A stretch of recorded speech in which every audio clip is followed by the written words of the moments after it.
વાકશક્તિ ન્યૂઝમાં આપનું સ્વાગત છે। દાહોદમાં રાજકીય ગરમાવો। બીએપી રાષ્ટ્રીય પ્રવક્તા રાજુ વળવાઈ અને સક્રિય કાર્યકર ભીલ પ્રદેશ મુક્તિ મોરચા સંયોજક મેહુલ તાવિયાડ આમ આદમી પાર્ટીમાં જોડાયા।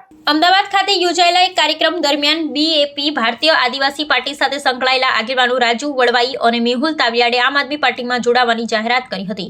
આ પ્રસંગે અરવિંદ કેજરીવાલની હાજરીમાં બંને આગેવાનોને પાર્ટીનો ખેસ પહેરાવી સત્તાવાર રીતે પાર્ટીમાં સામેલ કરવામાં આવ્યા હતા।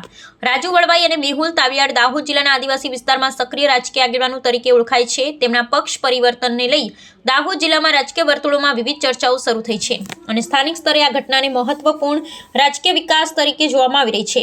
માહિતી અનુસાર અમદાવાદમાં આયોજિત કાર્યક્રમમાં ડેડિયાપાડા ધારાસભ્ય ચૈતર વસાવા, ઈસુદાન ગઢવી, ગોપાલ ઇટાલિયા સહિત રાજ્યના વિવિધ વિસ્તારોમાંથી આગેવાનો અને કાર્યકરો મોટી સંખ્યામાં ઉપસ્થિત રહ્યા હતા। કાર્યક્રમ દરમિયાન બંને આગેવાનો આમ આદમી પાર્ટીનો ખેસ ધારણ કરી સત્તાવાર રીતે પક્ષમાં જોડાયા હતા। આ ઘટનાના પગલે દાહોદ જિલ્લામાં રાજકીય ગતિવિધિઓમાં ચર્ચા અને અટકળો તેજ બની છે। રાજકીય વિશ્લેષકોના મત અનુસાર આગામી સમયમાં આ જોડાણના પરિણામે સ્થાનિક રાજકારણમાં વિવિધ પ્રકારની પ્રતિક્રિયાઓ જોવા મળી શકે છે। દાહોદ જિલ્લો આદિવાસી પ્રભાવ ધરાવતો વિસ્તાર માનવામાં આવે છે અને અહીં વિવિધ રાજકીય પક્ષો પોતાનો આધાર મજબૂત બનાવવા સતત પ્રયાસ કરતા રહે છે। આવી સ્થિતિમાં સ્થાનિક આગેવાનોના પક્ષ પરિવર્તનને લઈ દાહોદ જિલ્લાના રાજકીય વાતાવરણમાં નવી ચર્ચાઓ શરૂ થઈ છે। રિપોર્ટર જુનેદ પટેલ। જોહાર, જય આદિવાસી। હું રાજુ વલવાઈ ભારત આદિવાસી પાર્ટીના રાષ્ટ્રીય સદસ્ય હતો, રાષ્ટ્રીય પ્રવક્તા હતો।